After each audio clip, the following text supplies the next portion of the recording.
આ આપણા સંતોએ એક ભજન બનાવ્યું છે. તમે જો એ ભજનનો આમાંથી સમજવા જેવું છે.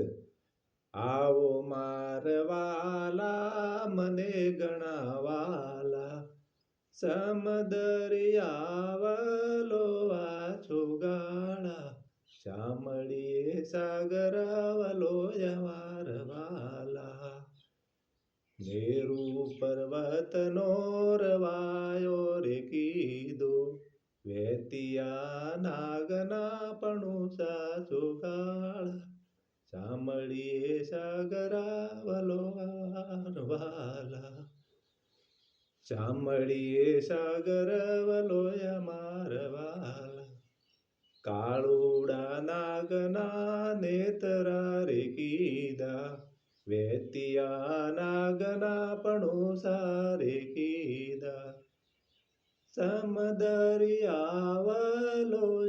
સુગાળા શામળીએ સાગરાવલો મારવાલા. એટલા માટે આ ભક્તો સંતોએ આ ભજન બનાવ્યું છે. એમને કીધું છે કે ભાઈ સાગર મંથન કરો.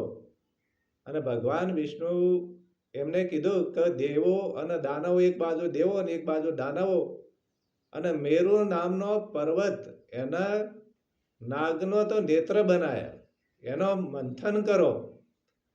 મંથન કરો તો જ્યારે ત્યારે આપણે ગોળીમાં છાશ વલોઈએ ને એવી રીતે આ સમુદ્રનું મંથન થયું.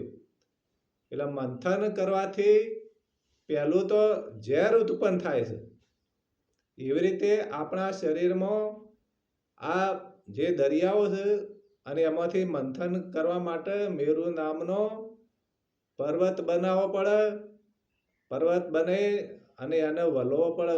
રવાયો બનાવવો પડે. રવાયો બનાવીને વલવો પડે. એટલે સમુદ્ર મંથન તો હોય કરો આપણે, બહારનું જોવાનું નહીં.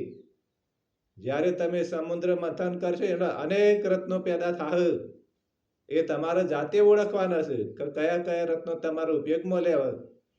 અને આ મંથન કરશો જ્યારે બરોબર વલવો રવાયો ફેરવશો બરોબર એટલે દૂધમાં આપણે દૂધમાંથી દહીં બને. દહીંમાંથી પછી આપણે દહીં ગોળીમાં નાખીએ ગોળીમાંથી બરોબર રવાયોમાં ફેરવ્યો એટલે શું ફેરહોટ નીકળે. પહેલાં ફેરહોટ નીકળે પછી એમાંથી આપણે માખણ બનાવવાનું. માખણમાંથી ઘી બને. એવી રીતે દૂધમાં આપણને ભગવાન છે દૂધમાં ઘી નહીં દેખાતું ને એવી રીતે પરમાત્મા આપણને દેખાતા નહીં. બહારની દ્રષ્ટિએ ભગવાન ના દેખાય પણ આ સમુદ્ર મંથન આપણા શરીરનું કરવાનું છે.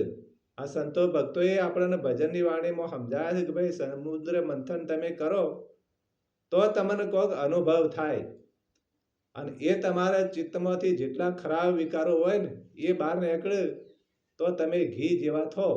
એટલે ઘી જેવું થવું માટે આ શરીરના મોય સમુદ્ર મંથન કરવું પડે આપણે મનોમન.